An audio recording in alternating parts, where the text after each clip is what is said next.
So Agnes, we're here to talk about the new novel, the Pragashini-Smuts Conspiracy. What can you tell us about it? It's the sequel to the Pragashini-Smuts Affair.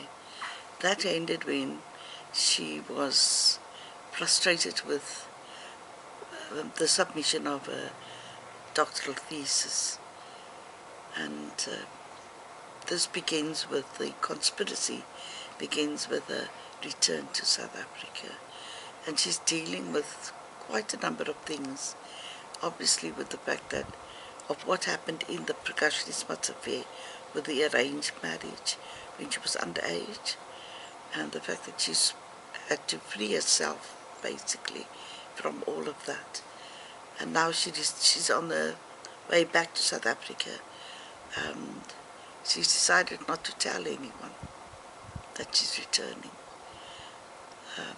And she has to decide to whom she will go, to her own family, to the family of Smuts, because the father of Smuts, Matatil, has been telephoning and speaking and encouraging her throughout the period of her exile, basically. Then the other characters in the novel are Smuts and his wife Heather, his English wife Heather, and Smuts has been recalled to South Africa for a funeral. And the custom amongst the African people in that part of South Africa is that there is a traditional way in which you tell someone that somebody has passed away. So he hasn't asked who has passed away. He assumes that it's his mother because it's his father who telephoned. Then he doesn't tell his wife, and he does everything intending to come back to England and bring his English wife back, because that is what they had decided. He was going to be watching the elections if it happened on television. And she is upset by this, his wife Heather. So she is also returning. So it's Pragashini, it's Smuts, and Heather. These are the three people returning. But as I said, no one knows that they're returning to South Africa. I'm not sure if I should say much more about the plot. The novel, the plot, because it reveals what I think it does, and what it was aiming to do is to show the elements in South Africa that we've not focused on throughout the period of the struggle, because the struggle was always seen as a black and white issue, and this is actually between the Africans and the Indians, because Smuts is an African and Pragashini is an Indian. And then Heather is drawn into this as an English person who is a Christian. I thought that the way in which the characters are revealed would be very interesting to most readers who have interest in that part of Africa. The women are balanced. I've tried to balance an Indian woman with an English woman, with an African woman, and then the three African fathers, the African John Matatil, and Pragashini's father, and her former husband's father. So I tried to balance, the participants in the novel. And I've tried to reveal elements of the culture that perhaps hasn't come through in novels that have been written before.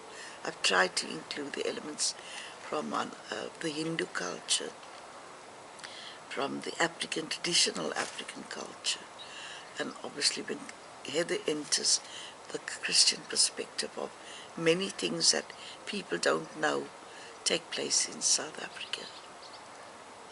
They are drawn into the conspiracy unknowingly, and there are many things that are revealed in this novel that haven't been revealed in other South African novels.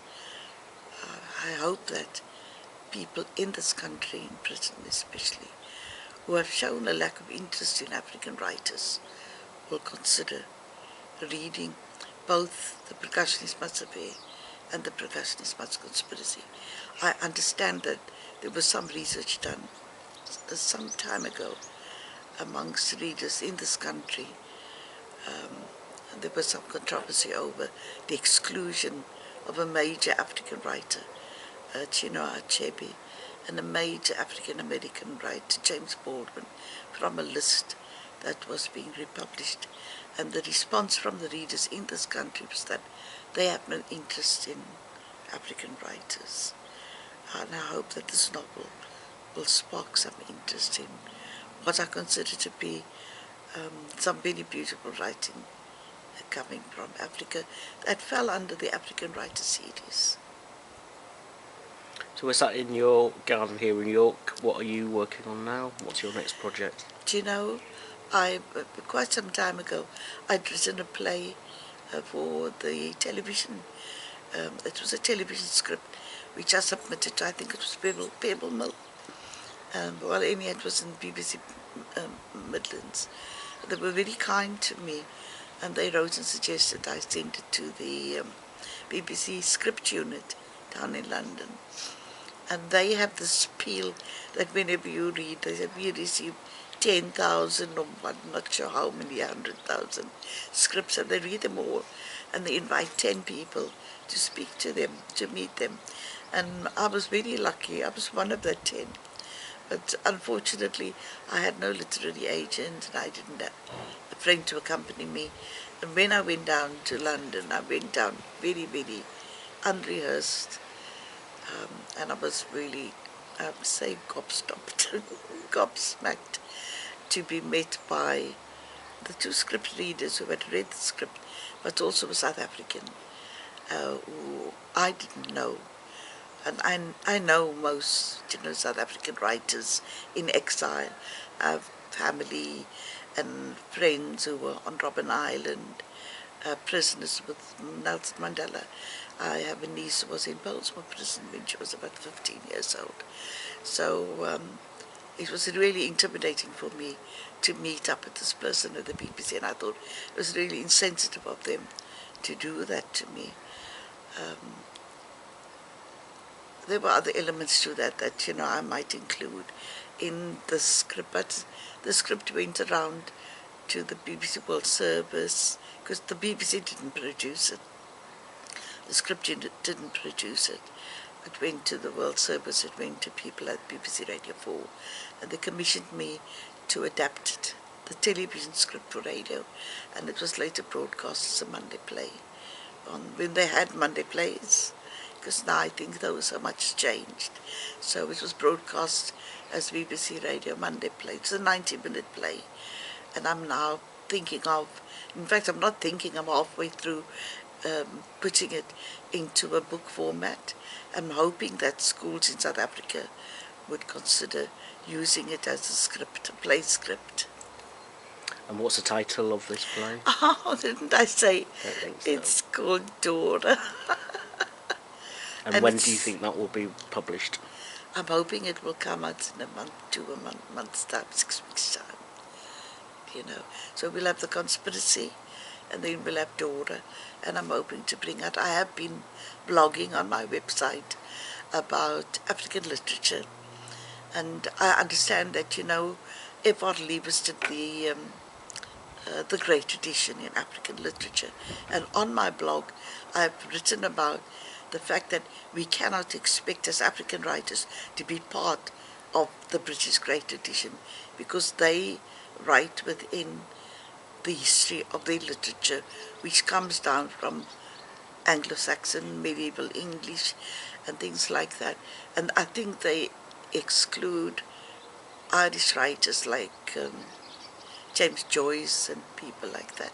So on this, I've gone right back and I've researched to find out who were the first African writers to be published in zonk and drum and things like that. And it's on my website, and it's for people to look at and to read and to research, to do the research, fill in the blanks, So that's basically, and I've written about why we must build up our own tradition, coming from the oral tradition, to what is being published now. Thank you. Thank you, my pleasure.